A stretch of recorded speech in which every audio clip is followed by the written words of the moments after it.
Good morning, everyone. How are you today? I'm doing good. I'm going to jump right into the video. I'm doing well. I slept well.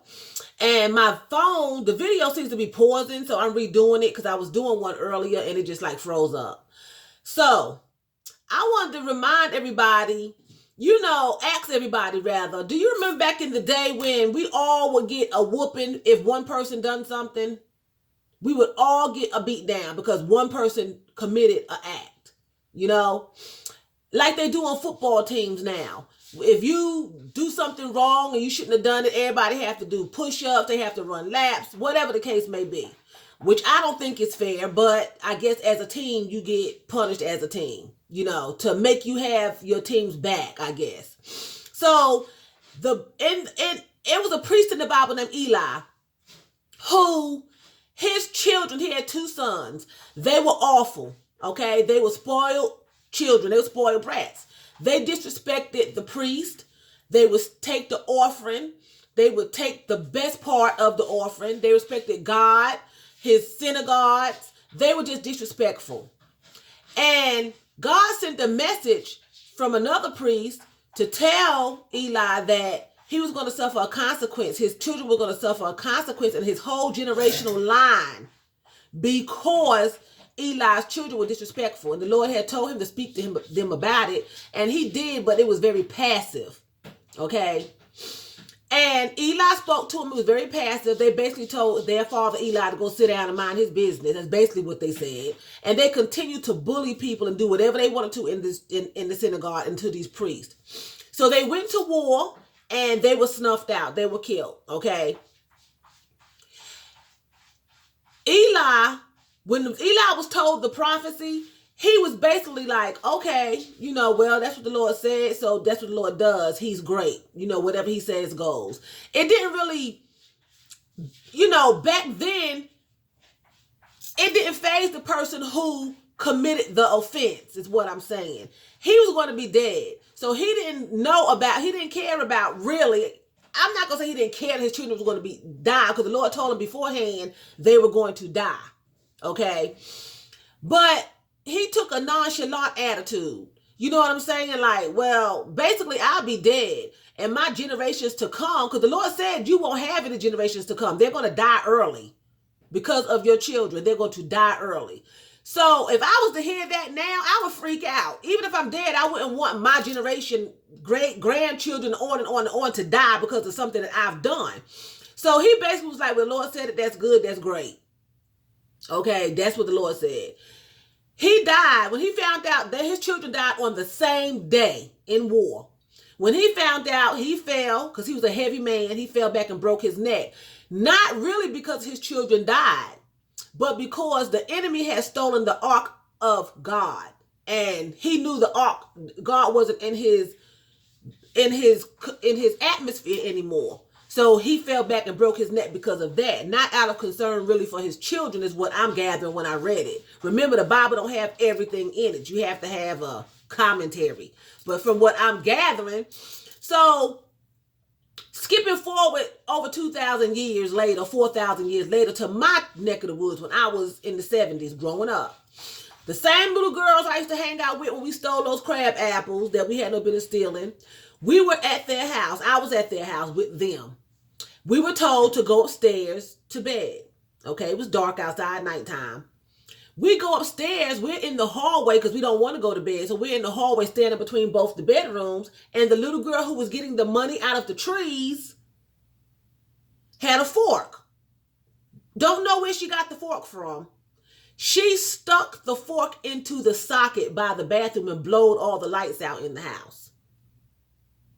After her brothers got the lights back on, her mother come charging upstairs with a electric extension cord going to beat the daylights out of all of us. We were all going to suffer because she didn't know who done it. So she was going to, chastise. I thought who done it. So me and the older sister started screaming. It was her. It was her. She had the fork at her feet. She dropped it at her feet. She didn't even kick it away. She dropped it at her feet. Okay. And she was still standing in front of the socket. So basically, and her mother saw all of that, and we were screaming. We didn't do it. She did it. She did it. I'm not going to call any names. She did it. She did it. She did it. The mother looked at the fork and looked at her, and the little girl says, I didn't do it. They did it. Not she did it or she did it. They did it.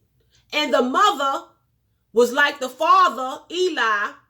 Well, basically, y'all all going to suffer a consequence. And it's not going to faze me none, because I'm just going to go back downstairs and look at TV. I'm going to beat all y'all. Okay? I started crying and I was praying, because I was like, this girl did it, you know? Well, needless to say, she whooped her 2 children. And she didn't whoop me. She didn't whoop me, because I would have told my mother, because I didn't do it. But anyway, my mother probably would have beat her. But anyway, what I'm trying to get to the point is, thank God that that's not what Jesus Christ does now. When he died for us, we are responsible for our own sins. We get chastised for our own sins. We are not responsible for anybody's sins. Nobody's soul salvation.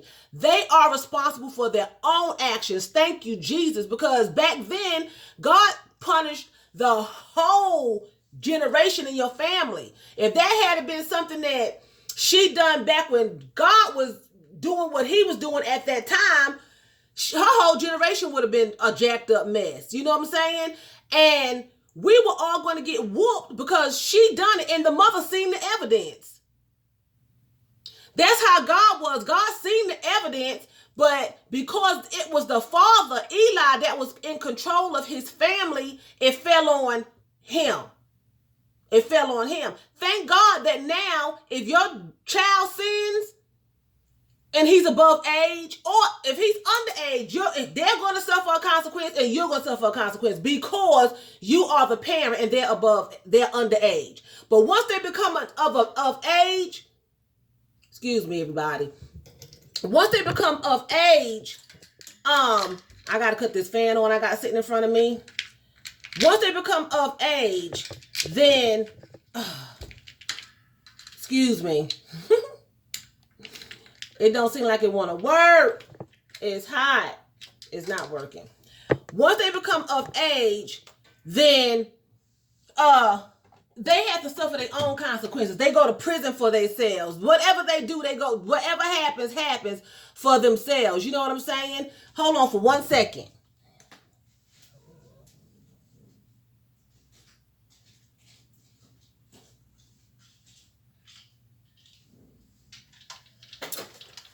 Ta-da! Got a portable fan. So they suffer their own consequences. I remember another time when I was at church. It was an older woman there, and she was babysitting all the children from probably, I'm gonna say 13 on down to 5. I was probably 5. And the older children had been doing something.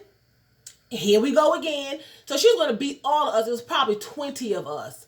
I was the youngest, so she lined us up from oldest to youngest. Okay, I was in the back. Me and another little boy. He was in front of me, and I was the last.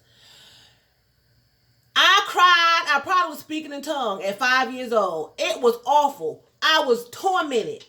It took so long for her to get through that line to beat everybody. She was whooping everybody like it was nobody's business. They was all on the ground. We was outside. Okay, it was summertime. I don't know where our parents were, but she was beating her children, everybody else's children, like it was nobody's business, because somebody else had done something. Okay, she was tearing people up. I was in the back. I was like, oh my God, she gonna kill me, because she was tearing them up. And back then they whoop you with extension cords. You try that now, you're behind going to prison. And a lot of parents should have been going to prison back then. You don't whoop somebody and break skin. You know what I'm saying? So she was tearing them up. She was tearing them up. And I was in the back. I was crying. I was praying. I was always praying. She got to the little boy in front of me. She whooped him. I was like, Lord, I'm going to die. When it got to me, I looked at her. I was like,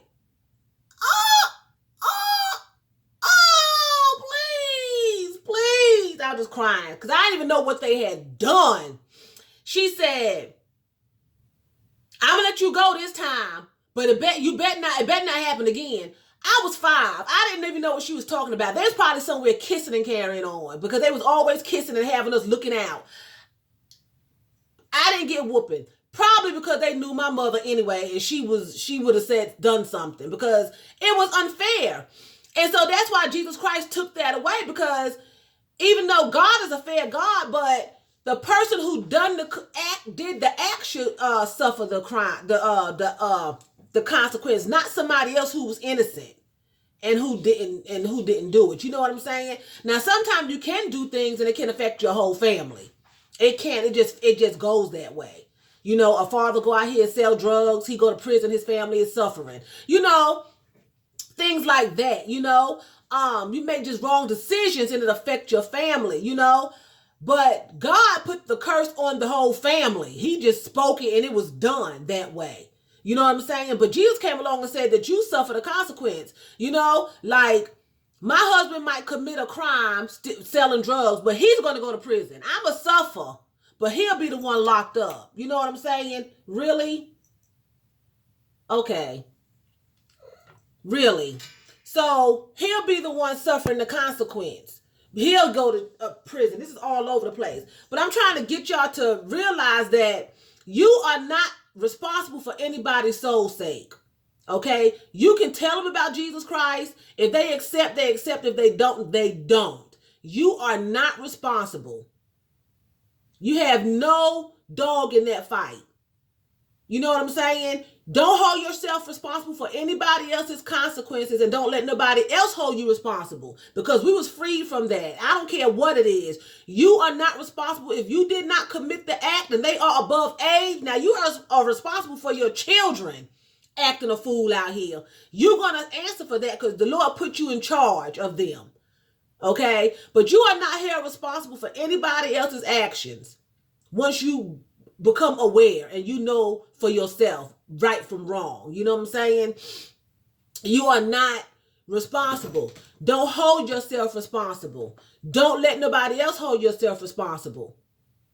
Okay? Hold you responsible. You know what I'm saying? Because I was in several situations coming up to where I was going to get a beat down with a stitching cord because of something that somebody else done.